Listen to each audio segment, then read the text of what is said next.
কি পান্তা ভাত দেখে কিছু মনে হচ্ছে নাকি? সত্যি গরম চলেই আসলো। আমি জানি না কেন জানি আমার এত পান্তা ভাত খেতে মন চাচ্ছিল গরম আসতে না আসতেই। হ্যালো এভরিওয়ান, আসসালামু আলাইকুম। আশা করি সবাই ভালো আছেন। আলহামদুলিল্লাহ আমি অনেক ভালো আছি। হঠাৎ করে রাতে মনে হচ্ছিল যে পান্তা ভাত খাই, কিন্তু রাতে গরম ভাত তো আর পান্তা ভাতের মতো স্বাদ পাবো না। সেই কারণে কিছু ভাত বেঁচে ছিল, সেগুলো পানি দিয়ে রেখে দিয়েছি।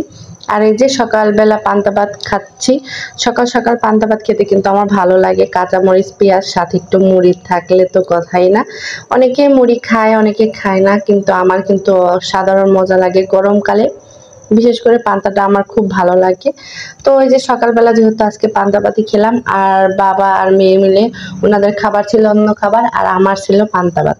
আর এখন এই যে করলা দিয়ে আলু দিয়ে তরকারি রান্না করব। সব মশলা দিয়েছি, প্রথমে অল্প তেলই দিয়েছিলাম। পরে যেহেতু করলা দিয়ে তরকারি ছোট মাছ রান্না করব, ভাবলাম আর একটু তেল দিয়ে ভাজা ভাজা করে নিই। তো ভেজে সামান্য একটু পানি দিয়ে নিলাম, কষিয়ে তারপর পানি দিয়েছি, কিন্তু অনেকটাই ভাজি করে তারপরে এই যে এখন মাছটা দিয়ে নিলাম।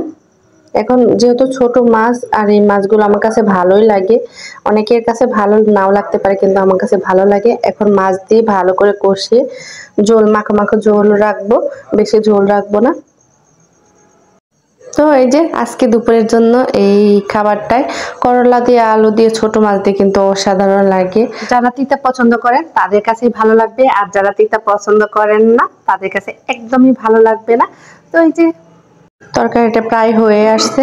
আর সবার কাছে ক্ষমা চাচ্ছি, কারণ আমি যখনই ভয়েস দিব হয় আমাকে ডাকবে, হয় আমার মেয়ে আসবে, হয় রাস্তা দিয়ে গাড়ি যাবে। যেহেতু রাস্তার পাশে বাসা, মানে অনেক সমস্যা হয়ে যায় ভয়েস দেওয়ার সময়। তো এই যে ভাজা জিরে গুঁড়ো দিয়ে দিলাম, আর তরকারিটা খুব সুন্দর হয়েছে, খেতেও অসাধারণ। এখন শান্তি করে তৃপ্তি করে খাবো। তরকারি দেখে বুঝতে পারছেন খুব সুন্দর। আমি কিন্তু আজকে মেজে বসে খেতে বসছি, কারণ শান্তি করে খাবার মানে লেটা দিয়ে বসে খাওয়াটা। তো এই যে এখন আমি খাচ্ছি অনেক মজা করে, আর সবার সাথে একটু একটু করে ভিডিও করতেছিলাম, ভাবলাম আপনাদের সাথে শেয়ার করি। আর কারা কারা আমার মতো করলা দিয়ে ছোট মাছ পছন্দ করেন অবশ্যই কমেন্ট করে জানাবেন। আর যারা খাননি তারা একবার হলেও একটু রান্না করে দেখবেন, অসাধারণ মজা। যারা তেতো পছন্দ করেন, তেতোটা তো থাকবেই যেহেতু করলা।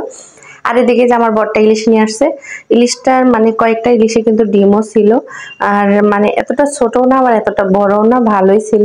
তো এই যে নিয়ে আসছে আমাকে দেখাবে, ও সবকিছুই বাজারে কাঁচা সবজি হোক মাছই হোক এনে আগে আমাকে দেখাবে, তাহলে ওনার শান্তি। আমি ভালো বা খারাপ কিছু একটা বলবো শোনার জন্য আমার বরটা অপেক্ষা করে। তো মাশাল্লাহ মাছগুলো ভালোই ছিল বলছি, আবার তুলে রাখতেছে, ফ্রিজে রাখবে।